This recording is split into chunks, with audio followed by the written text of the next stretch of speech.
With John Newton, the only way that he sees forward in an age of Christianity, which was so powerful, is to have a spiritual awakening, to understand, to believe that there was such an exchange that could occur between a God and a human being, whereby that human being could receive release from having committed such evil.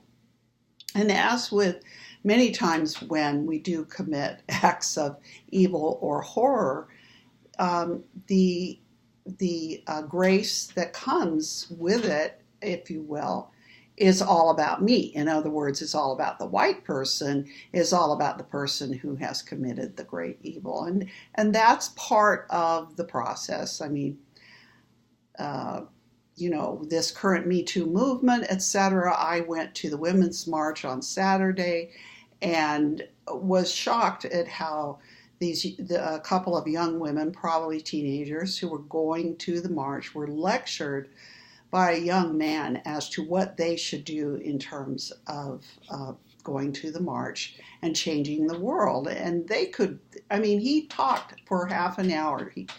And it was like, shut up and listen, is what perhaps the people who are seeking rights feel about those who want to still make it all about them. Excuse me for that editorial statement, but I think it's well worth saying.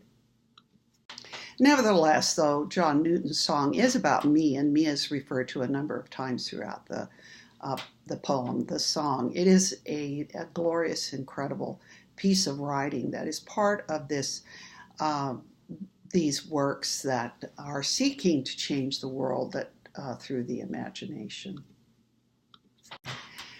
Now then, let's talk a little bit about Thomas Clarkson as well, who, like a number of writers in the Victorian and Romantic period, started out meaning to go into the church, to use their great artistry and way with words to go into the church.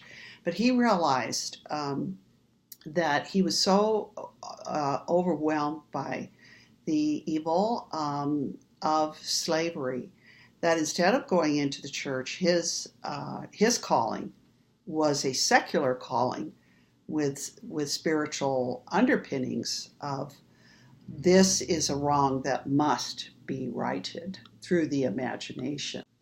And he does indeed, in his writing, in the text that we have here, Essay on the Slavery and Commerce of Human Species, he begins with the phrase, I shall suppose myself on a particular part of the continent of Africa. And what he is saying is that he is going to offer to us a way into understanding our obligation as the British, if you will, to get rid of slavery. And the first step is to suppose yourself, is to try to understand the situation as it is through your imagination. And he begins then with this dust cloud, which is almost biblical in its proportions. And what it hides is represents it's a metonym for the dust that is created by this train that's carrying, not a train, but a group of people that are carrying, a group of whites and blacks who are carrying the slaves to the port. And he imagines himself talking to an African man who is explaining to him what is proceeding before him. And what he creates through the imagination is a way of trying to familiarize these people who aren't familiar to most whites in England. And that is to show that they are human, that they have emotions, that they have families, that in every way they are similar to the white people who are taking them as slaves. And therefore it is shocking and evil that white people could trade a human being for a pistol, could allow human beings to be put upon by these monstrous iron accoutrements to stop them from speaking, to hold their limbs, to retract them, to contract their bodily space in the world. So that when Clarkson tries to say in this imaginary conversation, well, Christianity is the greatest religion that ever was given to human beings, and the British are Christians. So, these people that are doing this to you aren't the Christians you're talking about. And the African man responds, what is Christianity but a system of murder and oppression? If you are going to travel the world and try to change people's minds and recruit them to Christianity, you've certainly chosen a very bad way to do it, because this is how people see Christianity, as murderous and oppressive when you have a slave system. Indeed, he says that the African man says the people who do this are monsters. They're not angels, they're monsters. And then in that next chapter, he goes on, Clarkson goes on to talk about the physicality of slavery and the kinds of things that it does to the human body, which is also a mark, a scar, a horror on the human mind as well. And he talks about how these people, the slaves, he literally talks about how their bodies are contracted in these very small spaces where they cannot stand erect. And part of being a human being, those little pictures of the ape to the man, the ape is curled over and the man stands erect. This is part of the symbolism of being a human being. And so physically putting the slave in this position is also a psychological way of saying you are inferior to us. And then he talks about how it's almost, these small little spaces are so confined that it's almost like an oven where the slaves are put. And this has incredible implications when you think about the ovens of the Holocaust that Jews were put in, that there's this sort of similarity there with the Holocaust of slavery. And then he has this incredible imagery of the sickness and the pestilence that is created in these small spaces where the health of the people there, they throw up and then they throw up on top of their throw up, and then the one slave cannot move because he's attached to a slave who is dead. Clarkson then also uses that imagery of the slaves in this small, confined, contracted space with their bodies contracted, of looking up and seeking for the light. Another, not only literal image of what the slaves are trying to do is get clean air and light and stand erect, but also a symbol, obviously, of seeking their spiritual and psychological manhood and womanhood. Clarkson, in this passage we have also, that it ends with this horrific Zong affair where many slave owners would rather throw these living human beings into the ocean to do that rather than lose their money, lose their insurance money. And Clarkson faces us with the reality of what can be imagined in terms of evil by human beings to enforce upon other human beings.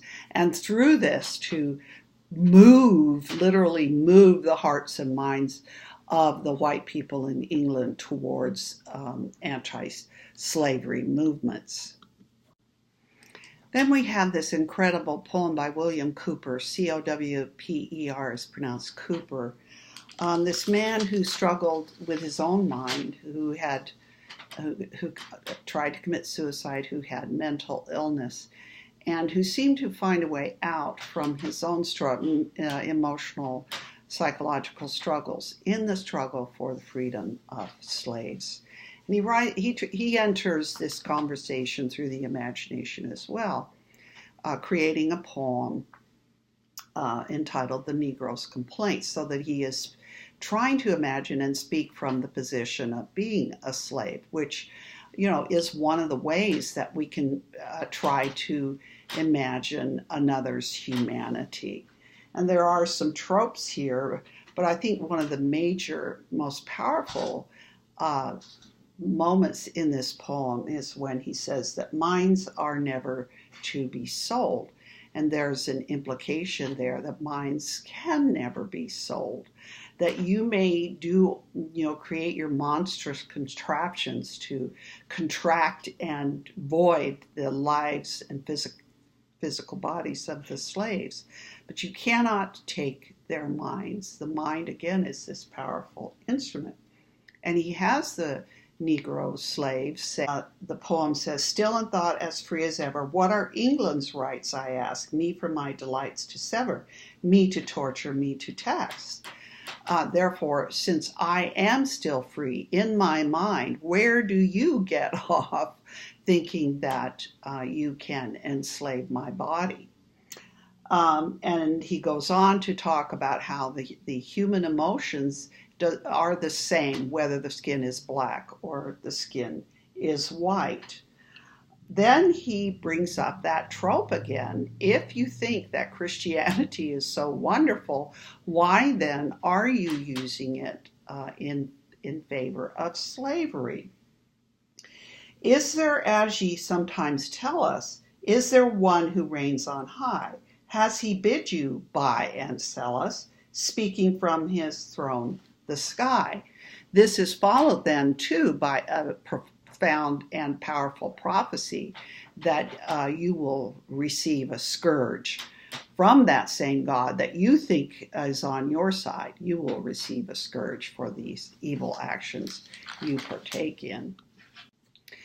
He ends the poem with another powerful trope used in the anti-slavery arguments, which is, deem our nation brutes no longer, till some reason ye shall find, worthier of regard and stronger than the color of our kind. What a stupid reason to enslave people, for the color of their skin, pointing up the irrationality of slavery. Then he goes on, slaves of gold, and he's talking about white people who are willing to enslave other people for money. You white people are slaves of gold, whose sordid dealings tarnish all your boasted powers. Prove that you have human feelings, ere ye proudly question ours.